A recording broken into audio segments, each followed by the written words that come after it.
Baik, kami dari kelompok 1 akan mempresentasikan hasil dari diskusi kami pada kasus 2 ini yang berjudul Does Heuristic Bias Matter for Long and Short-Term Investment Decision Making During the COVID-19 Pandemic.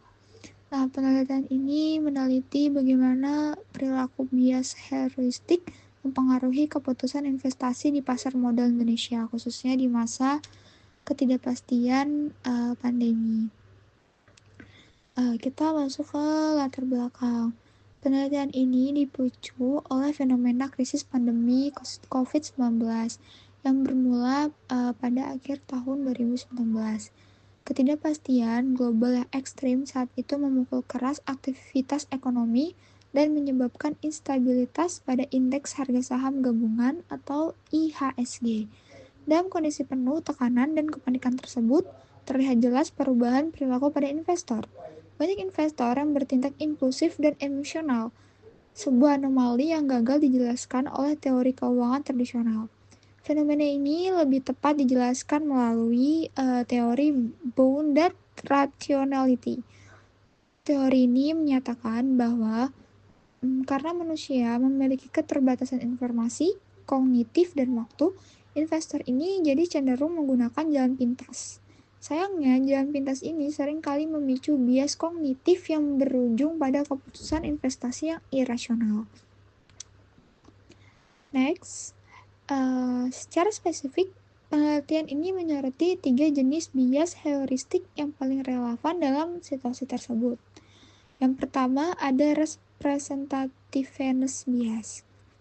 Ini adalah kecenderungan investor untuk menilai keputusan berdasarkan stereotip atau kemiripan dengan pola masa lalu. Investor seringkali mengabaikan kondisi fundamental saat ini yang mungkin sudah berbeda jauh hanya karena grafik sahamnya terlihat mirip dengan kejayaannya pada masa lalu. Kedua, ada anchoring dan adjustment bias. Di sini, investor itu cenderung terjangkar atau terpaku pada nilai awal, seperti harga pembelian saham pertama kali. Ketika pasar berubah, mereka kesulitan melakukan penyesuaian yang cukup, sehingga sering menahan saham yang rugi terlalu lama karena terpaku pada harga beli awal tersebut. Lalu yang terakhir ada availability bias.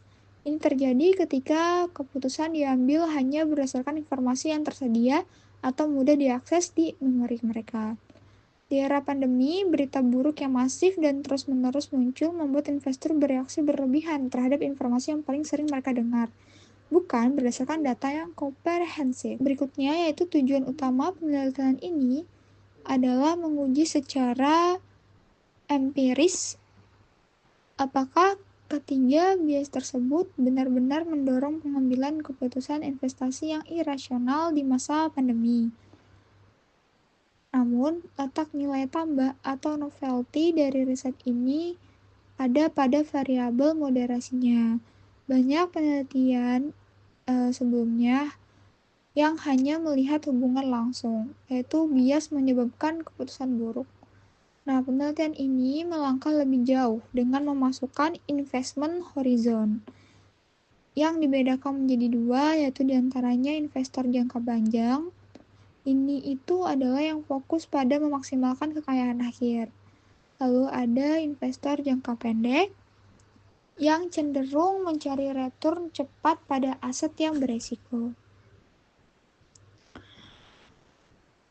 Pertanyaan besarnya adalah apakah menjadi investor jangka panjang bisa menyelamatkan seseorang dari jebakan bias heuristik ini? Ini adalah celah riset yang diisi. Karena literatur menyebutkan bahwa investor jangka pendek biasanya lebih rentan terhadap bias dibandingkan investor yang jangka panjang. Lalu untuk metodologi penelitian ini menggunakan pendekatan kuantitatif dengan metode survei. Alat analisis yang paling utama yang digunakan adalah partial least squares structural equation modeling atau PLS SAM dengan softwarenya Word PLS 7.0. Mengapa menggunakan ini? Ini ada 3, yaitu metode yang pertama, ada metode ini tuh sangat powerful untuk mengestimasi model yang kompleks dengan banyak variabel laten. Yang kedua, sangat sesuai untuk ukuran sampel yang moderat seperti dalam studi yang kasus ini. Yang ketiga, memiliki kemampuan yang baik dalam menangani data yang tidak berdistribusi normal sempurna. Nah, yang paling krusial, multi-group analysis atau MGA ini, teknik inilah yang memungkinkan untuk memecahkan sampel menjadi 2 grup, yaitu jangka panjang, phase jangka pendek, dan membandingkan apakah koefisien pengaruh bias pada kedua grup tersebut berbeda secara signifikan. Oke, lalu mengenai data responden penelitian ini adalah investor individu yang telah memiliki rekening efek atau saham di perusahaan sekuritas di Indonesia. Dari penyebaran kuesioner didapatkan sampai akhir itu adalah sebanyak 293 responden yang valid setelah proses penyaringan outlier. Jumlah ini sudah memenuhi syarat statistik minimum untuk pemodelan PLS-SAM. Nah, baru di sini ada beberapa sampel, ada 2, yaitu 51% atau 150 orang. Ini mengidentifikasi dirinya sebagai investor jangka panjang. Lalu ada 49% atau 143 orang. Ini adalah investor jangka pendek. Keseimbangan proporsi ini sangat penting dalam analisis komparasi atau MGA untuk memastikan bahwa hasil perbandingan antara kedua kelompok tersebut tidak bias karena jumlah sampel yang timpang sebelah. Berikutnya ada sebelum mempercayai hasil pengujian hipotesis, terlebih dahulu penelitian ini melakukan serangkaian uji kualitas data yang ketat untuk memastikan instrumen itu valid dan reliable. Yang pertama ada validitas konvergen. Ini tuh dilakukan pembersihan indikator. Beberapa item pertanyaannya seperti RB1, RB2, dan AAB1 terpaksa dihapus dari model karena nilai loading faktornya itu ada di bawah standar, yaitu 0,50. Setelah melakukan penghapusan tersebut, seluruh variabel kini memiliki nilai average range atau AV di atas 0,5 yang berarti itu adalah valid.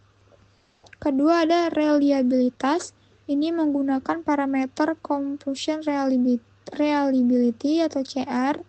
Hasilnya menunjukkan seluruh variabel memiliki nilai CR di atas 0,70 yang artinya jawaban responden konsisten dan alat ukur ini dapat diandalkan. Lalu yang terakhir ada Common Method Bias atau CMB. Terakhir, ini menguji apakah ada bias dalam cara responden menjawab kuesioner. Menggunakan Harman Single Factor Test, varians kumulatif yang muncul hanya sekitar 20.25%, jauh di bawah ambang batas 50%. Ini membuktikan bahwa data ini itu bersih dan tidak terjadi bias metode yang signifikan.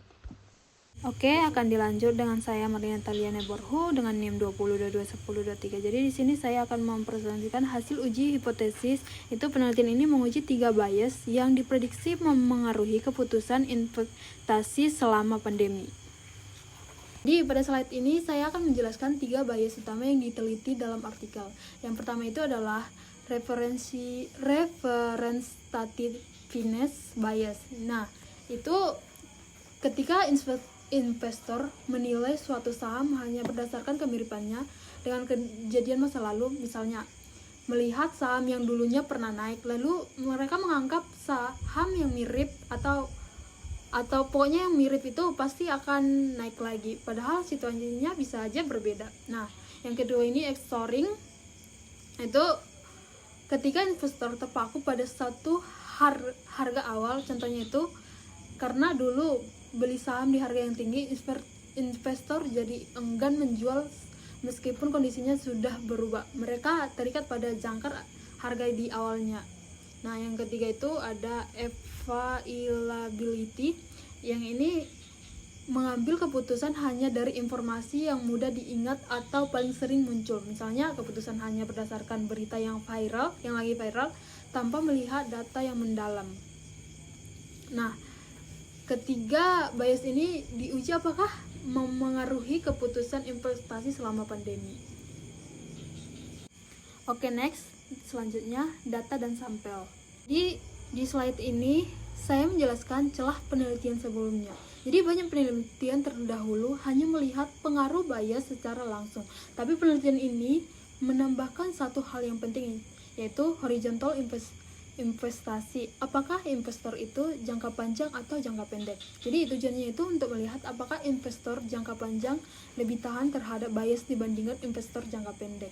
Jadi penelitian ini mencoba menjawab apakah lama harinya horizontal investasi bisa mengurangi pengaruh bias. Oke, next. Di sini riset dan pengukuran. Jadi jenis penelitian itu kita di sini dia jelasin dari kuantitatif berbasis survei. Analisis datanya menggunakan PLS atau PLSM menggunakan Word PLS yang moderasi diuji dengan multi group analysis atau MBG. Variabel bias maupun keputusan investasi diukur menggunakan skala linear. Horizontal investasi dinilai dengan kategori jangka panjang dan jangka pendek. Ada juga variabel kontrol seperti usia, pengalaman, dan gender. Jadi analisis datanya menggunakan PLSM yang cocok untuk model kompleks. Untuk moderasi penelitian menggunakan multi-group analisis agar bisa membandingkan dua kelompok investor tadi. Oke, next. Di sini ada profil sampel dan pengumpulan data. Di sini kita bisa lihat 293 total responden yang valid, dan pengumpulan data ini dilakukan melalui penyebaran kuesioner secara online di komunitas investor saham. Jadi dari total responden ada 150 investor jangka panjang dan 143 investor jangka pendek. Jadi pembagian yang hampir seimbang ini membuat analisis moderasi ini lebih kuat. Oke, next. Di sini ada uji validitas dan reliabilitas. Jadi selanjutnya penelitian ini memastikan bahwa instrumen yang digunakan benar dan konsisten. Ada uji validitas conference di mana beberapa item yang tidak dapat memenuhi syarat akhirnya harus dihapus. Setelah itu semua indikator valid. Jadi kemudian ada uji reliabilitas, dan semua variabel memiliki nilai CR di atas 0,70, yang dimana itu artinya alat ukurnya itu konsisten. Jadi penelitian ini juga menguji apakah ada bias dari metode pengisian survei, dan hasil menunjukkan tidak ada bias metode yang serius karena itu tadi mereka udah menghapus yang tidak validnya di uji validitas conference. Oke, next. Di sini ada hasil moderasi investment horizon. Jadi ini di slide ini saya masuk ke hasil inti penelitian. Jadi horizon investasi ini ternyata hanya moderasi representativeness bias saja. Jadi artinya itu investor jangka pendek lebih mudah mempengaruhi stereotip masa lalu, sedangkan investor jangka panjang itu lebih cenderung lebih stabil. Jadi untuk dua bias lainnya itu exoring dan availability itu tidak ada moderasi. Berarti kedua jenis investor sama-sama rentan terhadap exoring dan informasi yang mudah muncul. Oke, next. Oke, di sini diskusi temuan penelitian. Yang pertama itu dampak bias semakin kuat pada situasi krisis. Jadi kondisi pandemi meningkatkan ketidakpastian sehingga investor cenderung mengandalkan heuristik dibandingkan analisis fundamental. Yang kedua itu perbedaan perilaku berdasarkan horizontal investasi, yaitu investor jangka pendek itu membuat keputusan lebih impulsif, dan investor jangka panjang itu lebih rasional karena berorientasi pada nilai akhir bukan fluktuasi harian. Yang ketiga itu dominannya pengaruh availability bias itu ketersediaan informasi instan, misalnya berita negatif, rumor pasar terbukti paling berpengaruh, menunjukkan peran besar media selama pandemi. Yang terakhir itu soaring tetap kuat pada semua investor. Jadi baik pada semula maupun berpengaruh sulit melepaskan diri dari nilai acuan awal seperti harga pembelian saham. Jadi maksudnya itu temuan ini menunjukkan bahwa pandemi membuat investor lebih tergantung pada heuristik karena tingginya ketidakpastian. Jadi selain itu penelitian ini menemukan bahwa availability bias adalah pengaruh paling kuat. Berita negatif dan informasi yang mudah muncul sangat mempengaruhi keputusan. Oke, next. Oke, masuk ke kesimpulan dan penelitian. Di sini dari hasil penelitian kita bisa simpulkan bahwa soaring dan availability bias itu berpengaruh signifikan pada keputusan investasi. Representativeness bias tidak berpengaruh langsung, dan untuk representativeness bias itu tidak berpengaruh langsung juga, dan horizon investasi hanya mempengaruhi representativeness bias, sedangkan investor jangka pendek lebih rentan terhadap bias. Jadi secara keseluruhannya penelitian ini menunjukkan bahwa perilaku investor selama pandemi sangat dipengaruhi oleh bias kognitif. Oke, next. Oke, slide yang terakhir itu saran dan arah penelitian lanjutan. Jadi penelitian ini memberikan beberapa saran. Yang pertama itu penelitian ini selanjutnya dapat memasukkan bias seperti observe conference dan loss apprehension.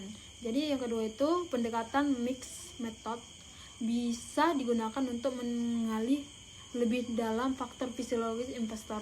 Dan yang terakhir itu bisa juga dibandingkan dengan periode pasar yang lebih stabil agar terlihat perbedaannya perilaku antara kondisi normal dan kritis.